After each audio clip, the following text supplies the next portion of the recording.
Hi everyone. आज की इस वीडियो में हम डिस्कस करने वाले हैं क्या रिक्लाइनर एक्चुअली कंफर्टेबल होते हैं या नहीं होते। तो एज यू कैन सी मेरे पास एक रिक्लाइनर है वन सीटर जो अमेजोन सोलिमो करके ब्रांड है, उससे मैंने खरीदा था, जो मेरे को ऑलमोस्ट 11,300 समथिंग का पड़ा था विदाउट इंक्लूडिंग इंस्टॉलेशन 300 रुपीज़ की। तो मतलब लमसम 11,500 रुपये का आप ये को पड़ सकता है ऑनलाइन, जो मतलब वारंटी देता है आई थिंक 3 इयर्स की। तो ये इस पे डिस्कस करेंगे हम कि ये कहाँ एक्चुअली यूजफुल है, क्या ये सिर्फ एक गिमिक टाइप है कि हाँ भाई एक रिक्लाइनर होना चाहिए घर में फॉर रिलैक्सेशन, क्या सही में आप रिलैक्स हो सकते हो। तो ये सब हम डिस्कस करने वाले हैं। तो पहली बात, तो वीडियो शुरू करने से पहले मैं बता दूं कि ये जो रिक्लाइनर्स हैं ये आप कंप्यूटर के साथ यूज़ नहीं कर सकते हो। मैंने काफ़ी सोचा था इसको कंप्यूटर के साथ भी यूज़ करने के लिए, बट जो मेन प्रॉब्लम मेरे को फेस आई वो ये थी कि जब आप कंप्यूटर पे काम करते हो, जैसे ये भी मैंने एक सेटअप किया हुआ है, यहाँ पे ये स्क्रीन आपको दिख रही होगी, तो उसमें क्या है कि आपको जैसे इतना बेंट होना पड़ता है और उसमें भी वो आपको फील नहीं आता। और जैसे जो टेबल्स हैं वो इसके अंदर भी नहीं जा पाती क्योंकि स्पेस बिल्कुल भी नहीं होता है। और जो दूसरी जो प्रॉब्लम्स आपको फेस आएंगी कि आप जब आप कंप्यूटर पे काम करते हो तो आपको एक सपोर्ट चाहिए होता है जिससे आप थोड़ा बहुत मूव कर सको, तो इसमें वो बिल्कुल भी नहीं होता। तो मूवमेंट वाइज में ये काफ़ी फ़र्क है। जैसे आप ये देखो, ये एग्जीक्यूटिव चेयर है, ये भी अराउंड अगर मार्केट में आप लोगे तो 6,000 7,000 के करीब मैंने काफ़ी 10 साल पहले ली थी, तो मेरे ख्याल से 9-10 हज़ार रुपये की पड़ेगी ये कम से कम। तो इसमें एक जो फीचर है, जैसे ये रिवॉल्विंग होती है और इसमें एक नेक सपोर्ट भी काफ़ी रहता है और एक शेप रहती है जो आपकी जो बैक की आर्क होती है, तो वो इसमें आपको इतनी अच्छी नहीं मिलेगी। और प्लस अब जैसे आप इस तरह से बैठे हो तो आप मेरे पैर देखना, ये पैर हवा में रहते हैं। तो किसी भी केस में आप इसको कंप्यूटर वर्क के लिए बिल्कुल भी आप कंसीडर मत करना। और कंप्यूटर वर्क से मैं कह रहा हूँ जहाँ पे आप कीबोर्ड से टाइपिंग करते हो या पढ़ने का काम है।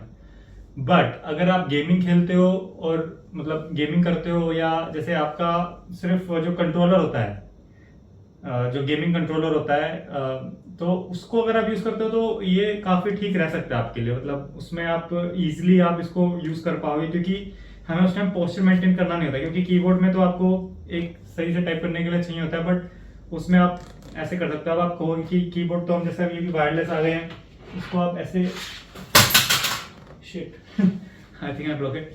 सो आप कहोगे कि मैं तो ऐसे भी कर सकता हूँ, बट लॉन्ग टर्म के लिए ये कामयाब नहीं रहता। और लॉन्ग टर्म से मेरा मतलब सिर्फ सिंगल डे है, और वो भी अगर आप 2 to 3 आवर्स मोर जाओगे लगातार तो आप यूज नहीं कर पाओगे। तो ये इतना सिंपल है। तो अगर आप कंप्यूटर के लिए कंसिडर कर रहे हो तो वीडियो आगे मत देखो, कोई फायदा ही नहीं है, ठीक है। अब सेकंड चीज आती है कि जब आप रिक्लाइनर की बात करते हैं तो किस फैब्रिक में लेना चाहिए और कौन सा फैब्रिक ज़्यादा बेस्ट रहता है। तो इसमें दो ही तरह के फैब्रिक आते हैं, एक आपका आता है फैब्रिक वाला और दूसरा आता है लेदरीन में। तो देखो, जो फैब्रिक वाले जो होते हैं, जो कपड़े लगा होता है, उसको लेने में ये रहता है कि आपको थोड़ी सी एयर वेंटिलेशन आपको महसूस होगी, तो आपको थोड़ा इतना स्वेटी नहीं रहता।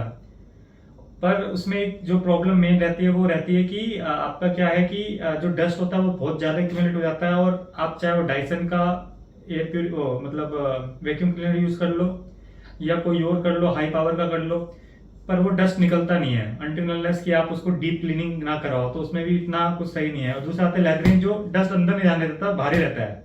उसका ड्रॉबैक रहता है कि जो आप बहुत स्वेटी स्वेटी हो जाओगे, मतलब आप एसी में ही यूज करोगे। तो एक और गेट अवे कि अगर रिक्लाइनर लेना है तो इसे एसी वाले कमरे में ही रखना, क्योंकि दूसरे किसी कमरे में रखोगे तो आपको बिल्कुल भी ये सही नहीं लगेगा। सर्दियों के लिए फिर भी ठीक है, बट उसके लिए नहीं है। तीसरी जो रिक्लाइनर की जो पोजीशन है, जैसे आप रिक्लाइन जब कहते हैं कि रिक्लाइनर मतलब आप जैसे लेट सको, अब उस केस में कितना कारगर रहता है। अब काफी लोग कहते हैं कि जब रिक्लाइनर की वीडियोस देख रहे हो तो कहते हैं रिक्लाइनर छोटा है, बट मैं एक आपको बात बताऊंगा कि आप कहीं पे भी वर्ल्ड के किसी भी कोने में चले जाओ, जो स्टैंडर्ड साइज रिक्लाइनर का है वो यही है। मैं ऑस्ट्रेलिया गया हूँ, मैं यूके गया हूँ, तो उधर भी मैंने देखा तो रिक्लाइनर का साइज सेम ही रहता है। तो अगर आपकी हाइट 5 फुट 10 इंच है तो आपके पैर बाहर रहने ही रहने हैं। जैसे मैं अगर आपको दिखाऊं, ओह दैट वाज क्विक। तो अब जैसे ये जो आप मेरे जो पैर देख रहे हो, देखो ये हवा में है। ये जो आपका ये जो चीज है ना, ये आपको इतना बलेगा ही नहीं। तो अब आप कहोगे थोड़ा सा ऊपर ऊपर बैठो, तो अगर मैं इतना भी ऊपर हो जाऊं, हालांकि कुछ नहीं है, तो पर फिर भी थोड़ा सा मेरे को अनकंफर्टेबल है, क्योंकि देखो आपका जो नेक है उस पर सपोर्ट नहीं है बिल्कुल भी। और जब आप लॉन्ग टर्म आप अगर मान लो मूवी देख रहे हो तो बिना नेक सपोर्ट के तो कुछ मजा मेरे को रिलैक्सेशन लगता ही नहीं है। तो जो आइडल आपकी रहती है वो ये पोजीशन रहती है मोस्टली, और इसमें देखो आपका कम से कम 10 सेंटीमीटर या 15 सेंटीमीटर पैर आपके भारी रहने हैं। तो ये एक चीज आपको कंसिडर करनी पड़ेगी कि ये आपका रहना ही है। तो आप ये मत सोचने कि वो वाला रिक्लाइनर लूंगा तो ये बेटर हो जाएगा। सिर्फ एक केस में वो बेटर हो सकता है, अगर आप रिक्लाइनर का जो है थोड़ा सा ऊपर हो तो शायद वो लंबा आपको मिल जाए, या कुछ एक ऐसा एडजस्टमेंट होगी वो फोल्ड होकर बाहर निकला है, बट ऐसा कुछ आता नहीं, मैंने तो नहीं देखा। और लेना भी मत, क्योंकि वो बहुत मतलब वाहियात होते हैं, एक टाइम बाद वो खराब हो जाते हैं। तो ये एक इसका पोस्चर है, बट इसका ये मतलब नहीं है कि आप कंफर्टेबल नहीं होगे, क्योंकि मोस्टली जब आप कुछ मूवीज देखते हो लॉन्ग टर्म रहते हो तो आप इस पोजीशन में नहीं रहोगे। आपका क्या रहता है, जैसे आप इस तरह से एक पैर फोल्ड करके उसको ऐसे डायगोनल कर लोगे, या इसको ऐसे कर या थोड़ा सा ऐसे कर लोगे, या इसको थोड़ा सा और बेंड कर आप इसको ऐसे फोल्ड कर रख लोगे, या इसको इस तरह से आप रह सकते हो, या इस तरह से। तो थोड़े से बेंड पोजीशन में आपका ऑटोमेटिकली पैर आ ही जाता है जब आप लॉन्ग टर्म यूज करोगे। लॉन्ग टर्म का मतलब मैं कह रहा हूँ कि कम से कम 4-5 घंटे में बता रहा हूँ, क्योंकि मैंने ये रिक्लाइनर यूज करा है ऑलमोस्ट 4 to 5 आवर्स। तो उस केस का अगर मैं बता रहा हूँ तो ये कारगर है, मतलब यूजफुल है। और बट वही है कि आपको इसको एसी की तरह एसी के साथ ही यूज करना। अभी मैंने फैन में कुछ नहीं चलाया, एसी भी नहीं चलाया है, तो अगर आप देखोगे तो मेरा यहाँ पे सारा स्वेट आ चुका है इसकी वजह से। बट स्वेट में आपको पता नहीं चलता क्योंकि फैब्रिक थोड़ा सही सा है। तो बट ये है कि जब आप उठोगे ना, जब आपको स्वेट टू स्वेट एकदम ऐसे होगा कि यार ये तो स्वेट आ गया है इसमें। तो ये कुछ ड्रॉबैक्स हैं, और अगर आप एसी का करोगे तो वो भी आपकी ड्रॉबैक खत्म हो जाएगी। अब जो एक और चीज जो है कि जब रिक्लाइनर आप यूज करते हो तो उसमें क्या है कि जो आपका व्यूइंग एंगल होता है, जैसे कहीं पे भी आप देखोगे, कहते हैं होम सिनेमा में ज्यादातर रिक्लाइनर का कंसेप्ट आता है कि जैसे आप वो सिनेमा हॉल में जाते हो तो वहां पे आपको एक रिक्लाइनर अगर सीट मिल जाए, जो स्पेशल आजकल आ रहे हैं, तो कहीं ना कहीं आपका मन होता है मेरे घर में भी ऐसा कुछ हो जहाँ पे मैं यूज कर सकूं, या जैसे स्टडीज के लिए होता है।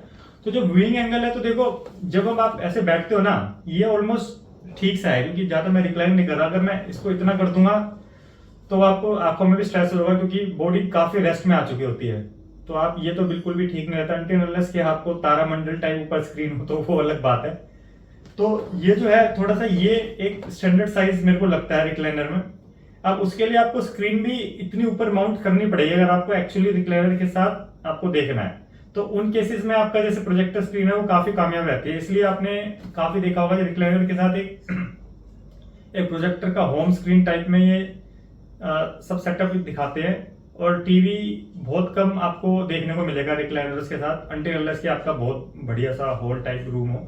अब जैसे मेरे केस में लो कि अगर मैं टीवी मेरी अगर मान लो जैसे बिल्कुल इस स्टैंडर्ड हाइट की, क्योंकि जो टेबल्स आती है मोस्टली वो इसी टाइप की आती है, और अगर आप माउंट भी करते हो तो थोड़ा इस एंगल पे होता है, तो मोस्टली वो आपको इतना मजेदार नहीं लगता है, और प्रोजेक्टर स्क्रीन के साथ काफी रहता है। तो ये भी थोड़ा सा कंसीडर कर लेना कि जो व्यूइंग एंगल है आपका नॉर्मल, जब आप जैसे इस तरह से देखते हो, अगर आपको ये सही लग रहा है जो आपका व्यूइंग एंगल है, तो रिक्लाइनर के साथ वो आपको मैच नहीं हो पाएगा। क्योंकि जब आप इसको ऐसे कर दोगे ना, तो आपको आंखें थोड़ा नीचे कर रखनी पड़ती है, या आपको जैसे इस तरह का मैंने छोटा सा ये कुशन बनवाया हुआ था, तो ये आपको थोड़ा सा ये रखना पड़ता है ताकि आपका मुंह थोड़ा सा आगे की तरफ हो जाए। तो ये कुछ चीजें रहती हैं कि जो रिक्लाइनर में आपको थोड़ा सा देखना है। तो अगर आप ये सब चीजें ध्यान रखोगे तो आपको बिल्कुल वैल्यू फॉर मनी लगेगा रिक्लाइनर। अब जो कहते हैं कि मतलब मैंने काफी शायद डीमेरिट्स इसके कर लिए, अब इसके जो मेरिट्स है, जो मतलब रिक्लाइनर कहते हैं कि उससे जैसा कोई चीज है ही नहीं, वो डिस्कस कर लेते हैं। तो रिक्लाइनर का जो सबसे मेन बेनिफिट मेरे को लगा वो है कि लोअर बैक का जो सपोर्ट है इसमें बहुत ही बेहतरीन है। मतलब जो एर्गोनॉमिक चेयर्स जो आती है, जो लंबर बैक के सपोर्ट में कहते हैं, वो भी इतना अच्छा सपोर्ट नहीं देती। क्योंकि देखो आप ये जो मैं बैठा हुआ हूं ना, इधर इतनी ज्यादा कुशनिंग है, तो इट डजेंट मैटर कि मैं कितने आगे बैठूं, कुशनिंग मेरा लोअर बैक बिल्कुल कवर कर रही है।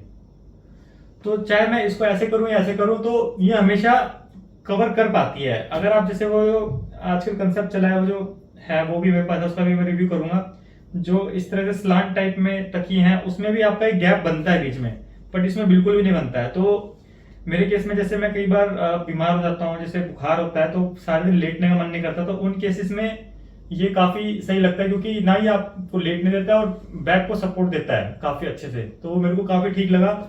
सोने के पॉइंट ऑफ व्यू से भी अगर आपको क्विक नैप लेना तो उसमें भी काफी ठीक है। अब जैसे ये भी है कि आप इसको साइड में भी रहकर इस तरह से भी सो सकते हो, कोई दिक्कत नहीं है, कोई गिरने का चांस नहीं लगता। और क्योंकि कुशनिंग इतनी अच्छी है कि आपको एक वो जो एक ओवरहेड या एक हेडेक टाइप रहता है कि यार जब भी आप कुछ मतलब कोजी कोजी सा फील करना चाहते हो, आप दुनिया भर के तकिए लेकर आते हो और बैठते हो, तो उन केसेस में ये आपको करने की जरूरत नहीं पड़ती। तो आप बस आओ, बैठ जाओ और देखो यहाँ पे इतनी कुशनिंग है, यहाँ पे इतनी है, यहाँ पे इतनी है, तो आपको एक अच्छा सा फील होगा। जो एक अनदर चीज है कि विंटर सीजन में ये इतना सही चीज है कि आपको कोई और मिलेगा नहीं। देखो रीजन क्या है कि बिकॉज क्योंकि ये लैदरीन में होता है तो ऑटोमेटिकली हीट जनरेट करता है, और हीट जनरेट करने की वजह से आपको नीचे कुछ लगाने की जरूरत नहीं है। और दूसरी चीज कि आप इस पे कुछ भी लेकर बैठ जाओ, आपको कोई दिक्कत ही नहीं है। आप इसको आराम से इस पे कुछ भी डालकर शॉल या कुछ भी जैसे इलेक्ट्रिक ब्लैंकेट्स होते हैं या मे बी स्लीपिंग बैग्स आप यूज करके इजीली आप इस पे इसको यूज कर सकते हो। तो ये सब चीजें हैं जो रिक्लाइनर में मेरे को काफी सही लगी। अब जो एक नेक्स्ट जो आखिरी आप लगा लो टॉपिक की, रिक्लाइनर क्या रॉकिंग और जो सिविल 360 मेरे ख्याल से वेकफिट वाले प्रोवाइड कर रहे हैं, वो एक मार्केट में आ रहे हैं एटलीस्ट दिल्ली में, तो वो लेना चाहिए नहीं चाहिए। मैं गया था वेकफिट के रिक्लाइनर के उसमें सेक्शन में, वो भी काफी सही है और रॉकिंग वॉकिंग सब सही है। बट मेरे को एक जो काफी इरिटेटिंग फैक्टर लगा कि जब आप उस पर बैठते हो ना तो आपको हिलने की आदत बहुत ज्यादा हो जाती है।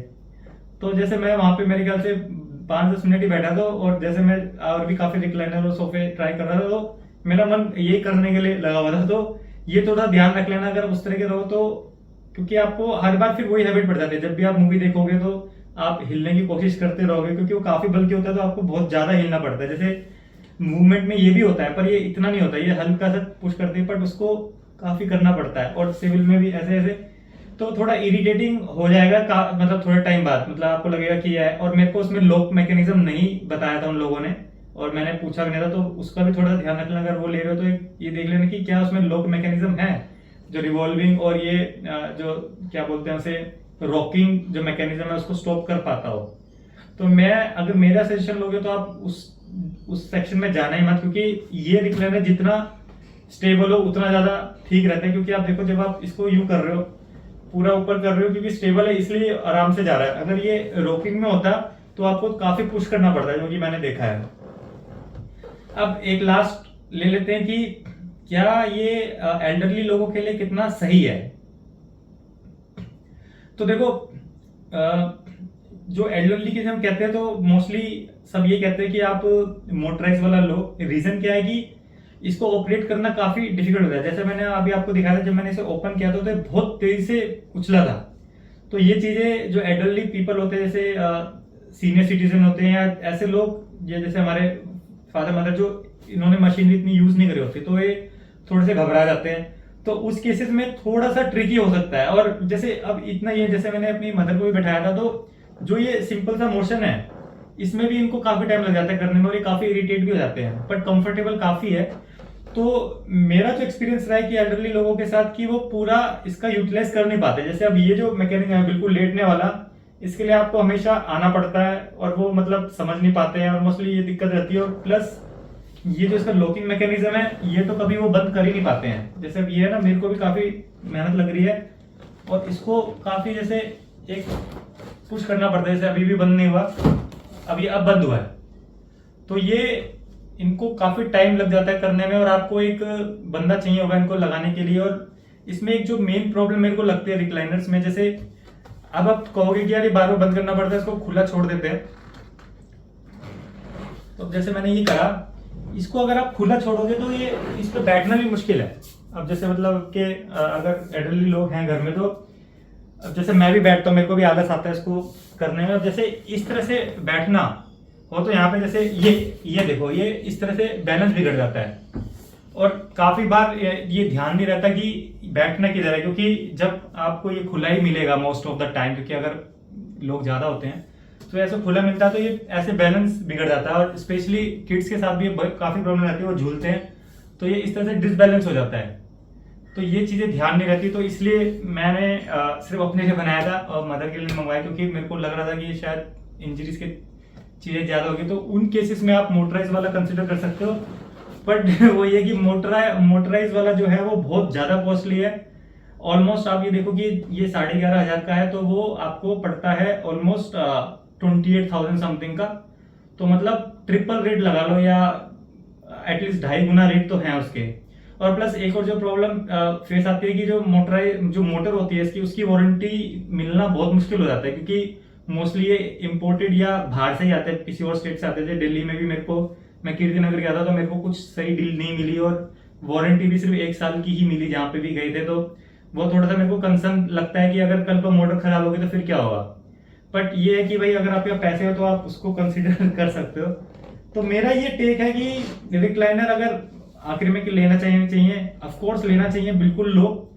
और बस इसको थोड़ा सा ध्यान रखना है कि किस तरह से यूज करना है, और एल्डर लोगों के साथ ज्यादा आपको ध्यान रखना है, और किड्स के साथ भी।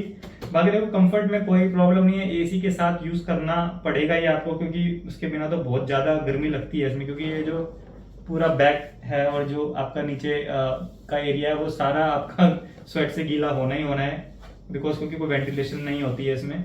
बट कुशनिंग जो आपका लोअर बैक है, इवन नेक भी काफी सपोर्ट रहता है, बिना पेन के आप काफी टाइम तक इसको यूज कर सकते हो विदाउट एनी प्रॉब्लम।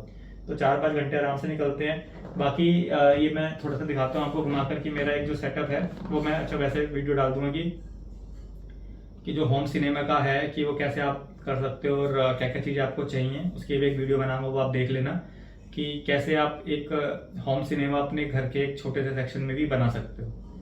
तो आई होप मैंने काफ़ी चीज़ें कवर कर दी हूँ कि ये क्या रिक्लाइनर एक्चुअली कंफर्टेबल होते नहीं होते, क्या हाइट की प्रॉब्लम है इसमें, और क्या क्या चीज़ें आप कर सकते हो, और प्रैक्टिकल सिनेरियोस में ये किस तरह से यूज़ किया जाता है।